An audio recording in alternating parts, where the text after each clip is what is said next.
Dicen que cuando dos almas gemelas se encuentran, el mundo puede colapsar. Y si dicho encuentro ocurre entre dos eruditos, más vale que el mundo comience a temblar. Dos jóvenes de alma vieja. Daniel Scotto y Joseba Buch. Dublineses. Por Ibero 90.9.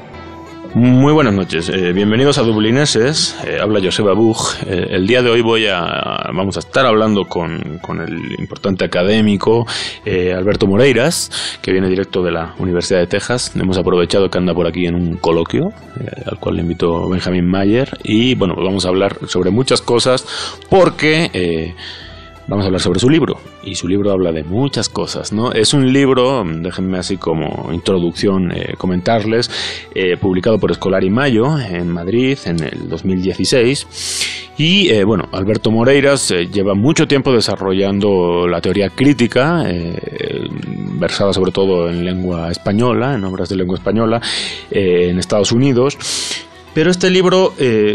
es otra cosa, ¿no? Digamos que sí, sigue la línea de su trayectoria sin duda, pero es un libro que habla de muchas más cosas que lo que normalmente se espera de un libro de ejercicio de crítica literaria, porque es un libro que recupera la mejor tradición del ensayo, que mete lo que podríamos llamar literatura sustantiva, porque es un libro también de anécdotas vitales, y es un libro que podría decir, me atrevería a decir que convoca placer y displacer a quien lo lee, porque tiene secciones muy amargas, ¿no?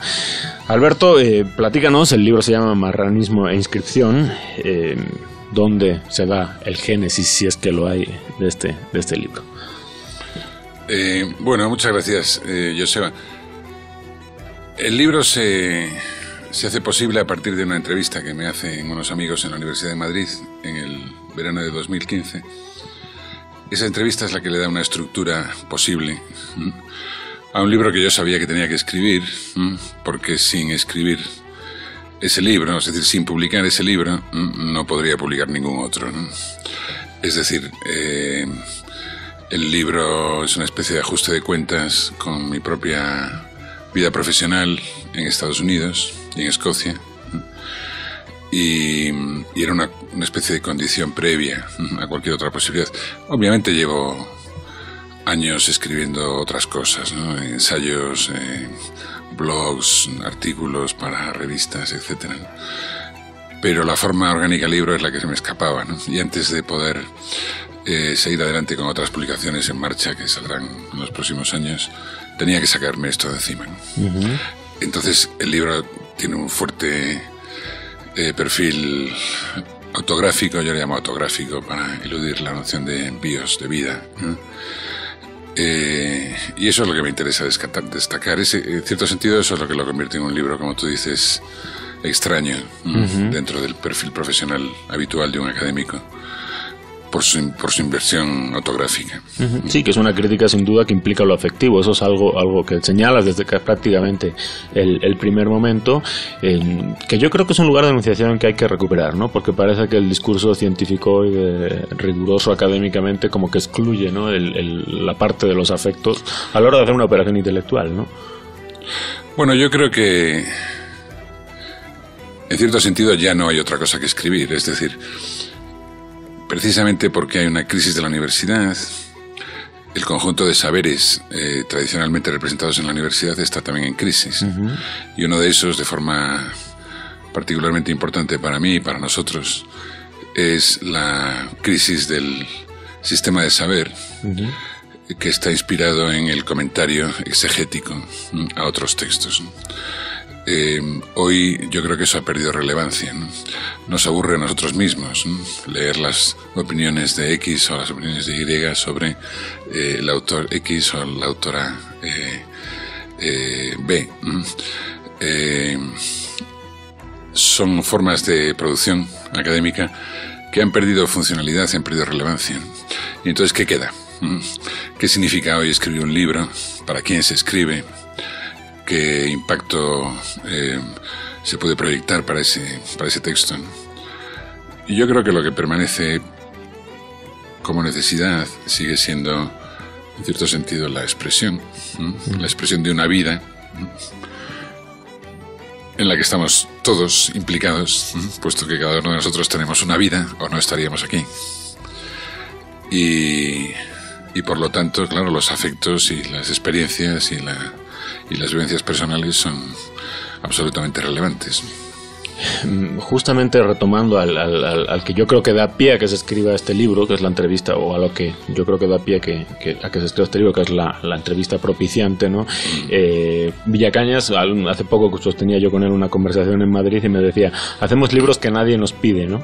Y luego escribimos otros que parece que son pedidos a voz en alto, ¿no? Este libro, sin duda, yo creo que es un libro que ya desde hace mucho tiempo la gente de la academia estaba pidiendo, porque descentra completamente el discurso universitario y elato y rimbombante, ¿no? Y pomposo, y encima como con esa pretensión de objetividad que yo creo que no es tal, ¿no? Que ya obliga a tomar una posición.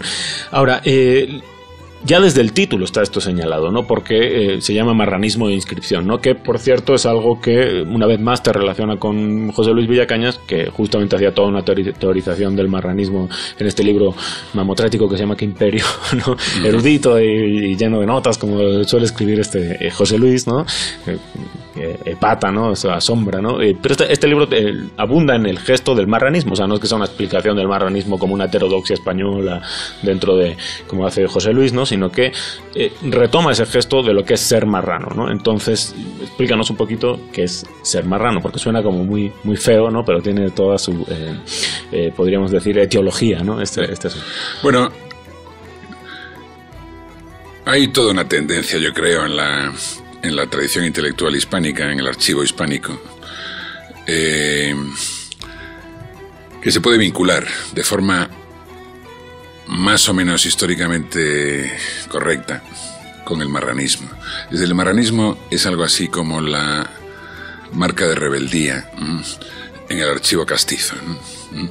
Entonces todo aquel que no se considere inscrito en la hegemonía no tiene más remedio que apelar a la conciencia marrana, en todo caso porque los marranos son sus antecesores, son sus referencias. Esta es un poco la tesis que propone José Luis Villacañas en ese libro que tú mencionabas, Que Imperio, ¿no? Que es un libro magnífico, ¿no?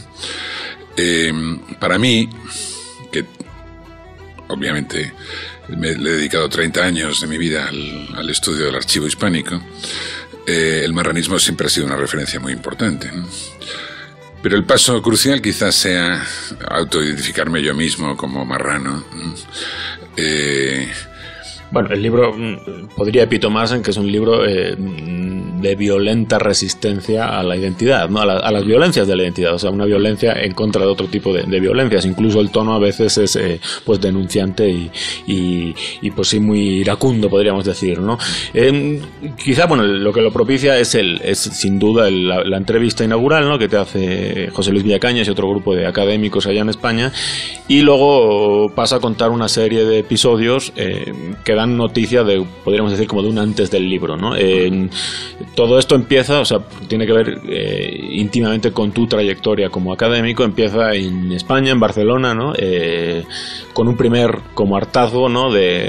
Por donde se iba conduciendo la Academia Española, incluso las salidas que daba la vida española en aquel momento. Tienes un texto muy hermoso en el que luego hablas de cierta identificación con un gesto también de Antonio Muñoz Molina, ¿no? Que bueno, que tenía que ver justamente con esta época de la transición, ¿no? Y eso marca tu salida de España y pues un giro en tu manera de pensar o a lo que te hubiera conducido la manera de pensar del haberte quedado, ¿no? Entonces, cuéntanos un poco de esto, ¿no? Sí, bueno, el libro se llama Marranismo de inscripción o el abandono de la conciencia desdichada, ¿no? Uh-huh. Esta figura de la conciencia desdichada, que pertenece a la fenomenología del espíritu de Hegel, ¿verdad? Refiere directamente a la universidad. Es decir, a mí lo que me interesa es abandonar una sensación de desdicha que hoy compartimos muchos en la universidad, en el campo universitario. Entonces, en ese sentido, tú decías que el libro tenía un tono iracundo. Si lo tiene, es residual, porque en realidad el libro no está escrito desde la ira. Uh-huh. Está escrito desde una pretensión de serenidad, por lo menos, uh-huh. Que es lo que le da forma al libro, diría yo, ¿no? Pero es un libro que constituye una historia sesgada del campo profesional en los últimos 30 años. Uh-huh. Es lo que trata de hacer, ¿no? Por eso la entrevista le da forma, porque la entrevista es una interrogación sobre mi trayectoria profesional, y a partir de contar esa historia pude engarzar diversas polémicas, diversos episodios concretos, que son los que constituyen los capítulos del libro. Uh-huh. Para mí, que llevo desde el año 87 siendo profesor, la vida académica se ha ido tramando en diversos momentos de intensidad variable, pero de intensidad fuerte siempre, que tienen que ver con polémicas, batallas, conflictos de tipo ideológico, intelectual, si quieres. Y esos son los momentos que el libro trata de citar, ¿no? El momento del nacimiento de estudios culturales latinoamericanos, el momento de creación del grupo de estudios subalternos latinoamericanos, el momento que yo llamo de los años del desierto, uh-huh. En los que simplemente no pasa nada, la gente tiene miedo, está asustada, el momento que yo llamo de la posthegemonía, uh-huh. Y por fin el momento de la infrapolítica, que es donde yo estoy y donde sí, que es lo que has teorizado, están mis amigos, y donde creo que hay que seguir insistiendo desde el punto de vista del pensamiento. Yo creo que al auditorio le interesaría mucho que fuéramos un poco abundando como en estos momentos. Yo sé que el libro no lo hace de una manera exactamente cronológica, pero sí sería interesante que lo supieran. Siento que al principio lo que a ti te mueve a girar hacia la teoría es como una resistencia a la filología hispánica tal y como se entendía, incluso en las universidades de Estados Unidos, porque pareciera que eso es algo como muy europeo, ¿no? El rollo filológico y eso, pero cuando tú llegas a Estados Unidos, sí, efectivamente, bueno, pues está toda esta gama de hispanistas que venían un poco igual del exilio, que venían pero que sin duda era hispanismo pues filológico, por decirlo de alguna manera. Ahí empieza tú como desplazamiento, que es muy interesante eso, y lo que hace que tu obra sea particularmente feraz hacia el campo de la teoría, ¿no? Y a que muchos de los que te evaluaban se declaren incluso incompetentes, ¿no? Que es algo incompetentes para evaluar eso que tú les ofrecías, ¿no? Como nuevo conocimiento, ¿no?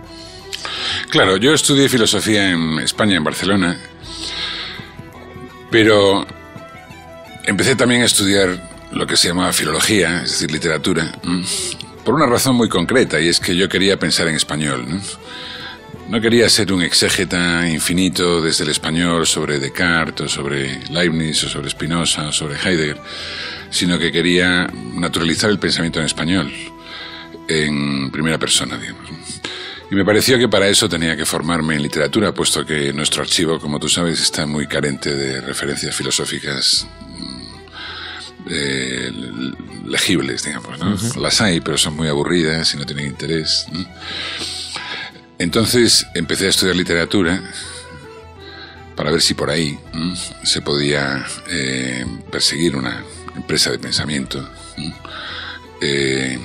Entonces a mí nunca me interesó la filología, quiero decir, nunca me interesó la filología entendida como la preservación más o menos ayornata de un archivo de letra muerta, ¿no? Eso nunca me interesó, nunca fue lo mío, ¿no? Por eso yo me enganché desde que llegué a Estados Unidos con lo que empezaba a desarrollarse por entonces como teoría o teoría crítica. Pero todo empieza, perdón que te interrumpa, Alberto, como una especie de incluso confusión al interior de tu persona, o sea, en el sentido que señalas muy bien en el libro que no tenías ninguna pretensión en principio de ser académico, ni profesor, claro. No sé. No, yo no quería ser profesor, claro, yo solamente quería ser un intelectual, ¿no? Okay. Bueno, quería ser Nietzsche, por ejemplo, ¿no? Okay. Quería ser uno de los que me interesaban, ¿no? Okay. O como uno de los que me interesaban. Y por lo tanto quería escribir, pero no quería escribir novelas, ni quería escribir poesía, quería escribir filosofía, pensamiento, ¿no? Y para eso necesitaba un cheque mensual que me permitiera vivir, ¿no? Uh-huh. Entonces la forma de hacerlo, para mí, en aquella época, como para muchos desde entonces e incluso ahora, era conseguir un trabajo en la universidad.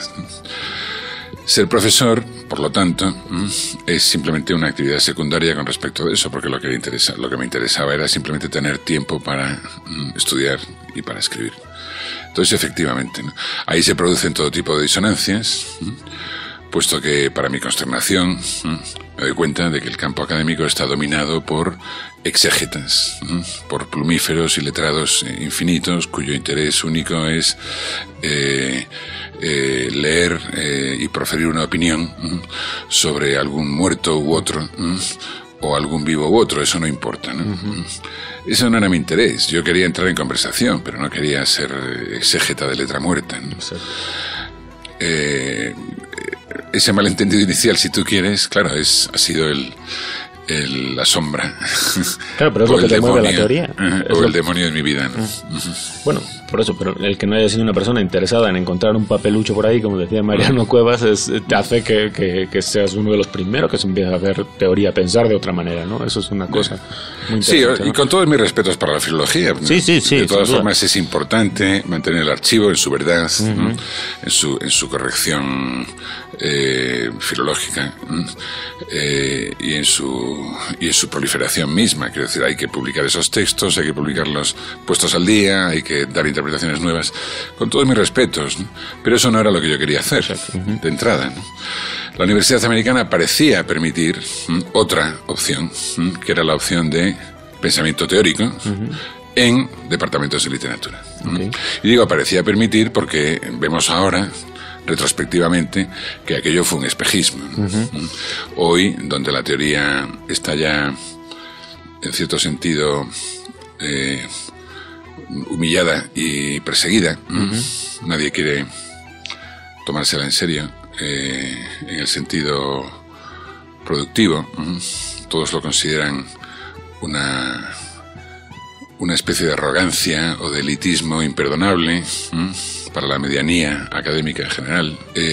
Nos damos cuenta de que el auge de la teoría en los años 90 fue coyuntural, no pertenecía a la entraña del trabajo académico en nuestro mundo del hispanismo, digamos. Pero claro, los que sobrevivimos todavía seguimos insistiendo en lo nuestro, ¿no? Y ahí se producen múltiples conflictos, múltiples batallas, algunas de ellas productivas, otras completamente improductivas y completamente atroces en su banalidad misma, ¿no? Son peleas que posiblemente al público en general no le interesen, pero que los académicos conocen muy bien, ¿no?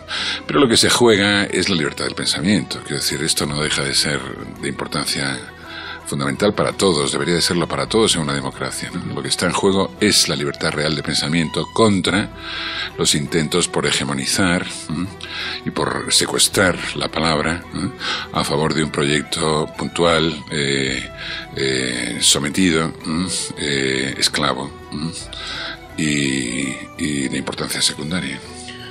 Vamos a contextualizar esto que justo acabas de decir, o sea, das un giro hacia la teoría, digamos, ¿no? Te lo permite en aquel entonces las condiciones de posibilidad del discurso académico americano, ¿no? Sí.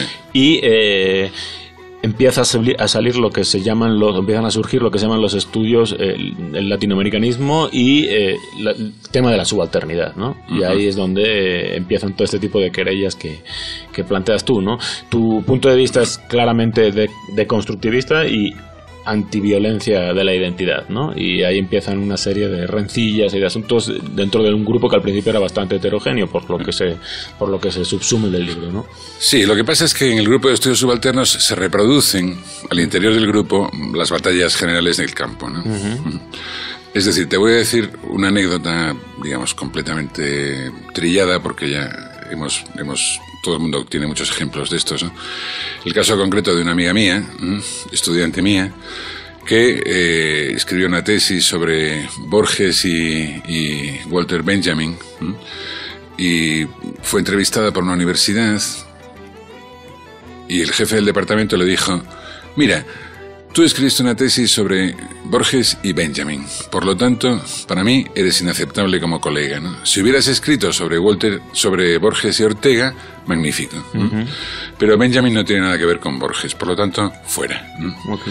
No, por eso digo que por detrás del intento de mantener la pureza del archivo, sea lo que eso signifique, que es lo ostensible en el discurso de ese profesor, lo que está en juego es un intento de censura del pensamiento libre, ¿no? Porque en el fondo, ¿por qué es intolerable una tesis sobre Borges y Benjamin? ¿Desde qué punto de vista, desde qué punto de vista concebible puede prohibirse algo así, ¿no? Y quizás sea más interesante hacer este quiasmo que hablar desde Ortega, ¿no? Creo que en cambio una tesis sobre Borges y Ortega sería absolutamente infumable porque no tendría ni pies ni cabeza, ¿no? Una tesis sobre Borges y Benjamin es importante, ¿no?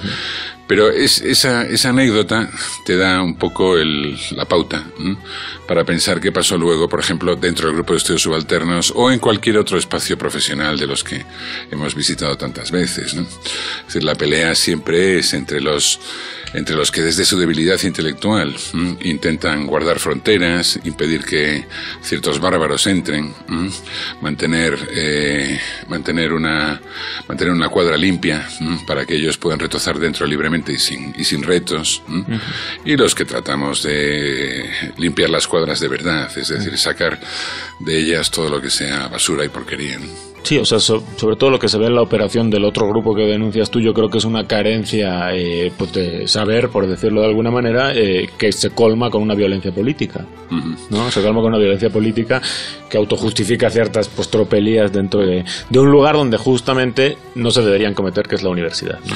Sí, porque la violencia política siempre empieza en actos de inclusión, en actos de exclusión, de no inclusión. Es decir, cuando se te cierra el paso a algo, ahí hay violencia, ¿no? Cerrar el paso o abrirlo es el procedimiento habitual de la vida en la universidad, ¿no? Por eso nosotros tratamos ahora de pensar políticamente en términos de posthegemonía, ¿no? Porque nos damos cuenta de que hasta qué punto la teoría de la hegemonía, a pesar de que tiene un gran valor explicativo, como modelo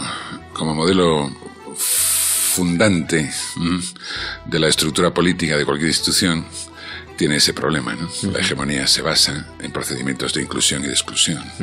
Entonces no nos interesa una universidad hegemónica. Nos interesa una universidad posthegemónica donde, por lo tanto, en cuanto es posthegemónica, se pueda permitir y se pueda alentar la libertad de pensamiento, ¿no? Sí, toda universidad debería ser una universidad sin condición, ¿no? Exactamente, retomando sin un poco condiciones y sobre todo sin condiciones de esclavitud mental al interior de la universidad, ¿no? En cierto sentido, la teoría no ha hecho más que exponer la universidad a sí misma, ¿no? Exponer la universidad a sí misma porque la resistencia a la teoría es resistencia a la libertad de pensamiento. Eso no significa que toda teoría sea inmediatamente un discurso de la libertad, no, hay que hacer distinciones siempre interiores y siempre en cada caso, ¿no? Pero desde el punto de vista, digamos, histórico, de consideración de qué es lo que ha pasado con el intento de naturalizar el pensamiento teórico en los campos de humanidades, y las resistencias que ha habido frente a ellas, que son resistencias que en la tradición hispánica conocemos muy bien, son resistencias siempre perdedoras, son resistencias siempre humilladas, eso es lo que constituye el campo del marranismo, ¿no? En cierto sentido podríamos definir el marranismo como el intento de mantener una libertad teórica frente a la hegemonía. Por lo tanto, el marranismo es siempre ya posthegemónico de entrada. Bueno, hay tres términos que me parece que recorren el libro como una tonalidad así importante. Uno es infrapolítica, otro es posthegemonía y el otro es subalternidad, ¿no? O postsubalternidad, no sé cómo lo quieras definir. Ahora, una pregunta respecto de lo de la posthegemonía. Me gustaría un poco que la definieras para el auditorio, pero va la pregunta ahí con un poco de jiribilla. Post no implica, o sea, ese prefijo como una especie de teleología, o sea, que pareciera que la hegemonía se ha acabado y entonces esto cuando en realidad estamos en la época de la hegemonía absoluta, que yo creo que es una de las violencias que tú denuncias, nos acabas de explicar, ¿no? Entonces yo no sé, ese tipo de términos, esos prefijos, yo son siempre algo que me violenta, ¿no? Es como posmodernidad, ¿no? Y pues, digo, estamos en la modernidad, más modernidad y antagónica en todos los sentidos, ¿no? Sí. Entonces, bueno, a ver. No, pero yo creo que el post en posmodernidad y el post en posthegemonía dicen cosas distintas, ¿no? No hablemos ya de posmodernidad, que yo creo que es un término que ha pasado a la historia. Pero en cuanto a posthegemonía, lo que post significa ahí, diría yo, es que hegemonía es lo que hay y post-hegemonía es lo que queremos que haya. Okay. En ese sentido, post-hegemonía es un término directamente político, puesto que la post-hegemonía es también anti-hegemonía. Y indica eso. Excepto que no es anti-hegemonía en el sentido de contra-hegemonía. Es decir, lo que no interesa es crear una hegemonía nueva. Lo que interesa es romper la estructuración hegemónica del mundo. Por eso post es el prefijo más adecuado, diría yo, en ese contexto. No buscamos, por ejemplo, el triunfo de los otros contra los unos, sino que buscamos la creación de un campo en el que la democracia pueda manifestarse en condiciones de libertad constituyentes. Por lo tanto, posthegemonía es un término directamente político, atenta. Bueno, obviamente le prestamos todo respeto y le rendimos toda admiración a Ernesto Laclau, cuya teoría de la hegemonía es un referente fundamental para nosotros. Pero indicamos un punto de desacuerdo obvio también con él. No queremos que el campo intelectual ni el campo político se constituyan a favor de ninguna formación hegemónica concreta, sino que lo que queremos es desestructurar la formación hegemónica como central al campo de la política. Y es un término que retomas, curiosamente, de uno de tus estudiantes, según entendí, ¿no? Él hace una tesis y tú esto... Sí. O sea, en discusión, obviamente, ese término sale, ¿no? Bueno, sí, es un poquito... Es más bien al revés. O sea, la posthegemonía empezó a circular como lema, como palabra clave, en las postrimerías de la existencia del Grupo de Estudios Subalternos Latinoamericanos, como aquello que nosotros queríamos empujar. Okay. Y entonces John Beasley Murray, que en aquel momento era estudiante de doctorado conmigo en Duke, dijo, pues yo voy a escribir sobre eso. La trayectoria de John, la trayectoria teórica de John era muy diferente de la mía. Él venía de la autonomía italiana, de Negri. Y él escribió su libro, magnífico libro por otra parte, sobre América Latina, sobre procesos políticos en América Latina, y le llamó posthegemonía. Hoy lo usamos en general en tándem con infrapolítica, porque la infrapolítica no es una forma de política. Ahora volvemos entonces con ese término, claro, de infrapolítica. Vamos a ir al corte, por favor.